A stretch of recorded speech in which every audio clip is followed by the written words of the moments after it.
తెలంగాణలో జరగబోయే local body ఎన్నికలల్లా మీరు సత్తా చాటాలనుకుంటున్నారా? సర్పంచ్ కావడమే మీ కల.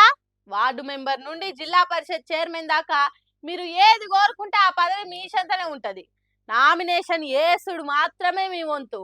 ఆ తర్వాత ఏం చేయాలనో ఎట్లా చేయాలనో ఇగో ఈసారి చెప్తున్నాడు ఇనుండ్రి. అంటే 4 అబద్ధాలు ఆడమంటారు. మనం రేపు గెలిచేటందుకు 4 కాదు 6 కాదు 8 అబద్ధాలు ఆడురు మీరు. మన ప్రభుత్వం ఇంకా 3 సంవత్సరాలు విన్నరా?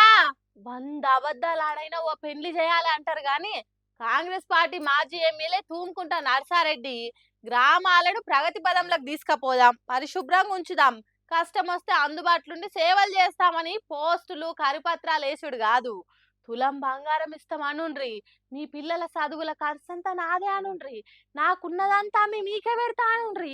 ఇట్లా 100 అబద్ధాలు కాదు 1000 ఆడుండ్రి, కానీ గెలువుండ్రి. ప్రజలను ఎట్లా నమ్మిస్తారు, మిమ్ములనే గెలిపిస్తామనేటట్టు ఏం చేస్తారనేది మీ టాలెంట్ మీద ఆధారపడి ఉంటది. ఒకవేళ మీరు ఓడిపోతే సరిగ్గా అబద్ధాలు ఆడలేదన్నట్టు, జనం ఆశపడేటట్టు చేయలేదన్నట్టు, ఓట్ల కోసం పోయి చిన్నపిల్లల ముడ్డిగడుగుడు, తట్ట ఎత్తినట్టు ఫోజిచ్చుడు కాదు మీరు చేయాల్సింది, అమూల్యమైన అబద్ధాలు ఆడాలే అన్నట్టే చెప్తున్నాడు.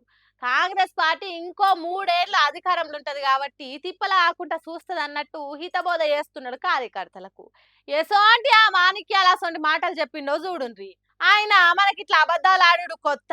తులం బంగారం అన్నం ఇచ్చినమా, 2 లక్షల రుణమాఫీ అన్నం చేసినమా, ఆడపిల్లలకు స్కూటీలు అన్నం పంపిణీ చేసినమా, నిరుద్యోగ యువకులకు నెలకు 4000 అన్నం ఇచ్చినమా.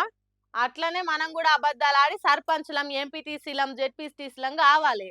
కుర్చీ ఎక్కినాక ఇచ్చిన హామీలు మర్చిపోవాలి అన్నట్టు ఎన్నికల వ్యూహాలను నూరి పోసిండు. ఇగో గిట్లుండాలే లీడర్ అంటే. ఈ సొంటోళ్ళవు దేశానికి అవసరం కదా.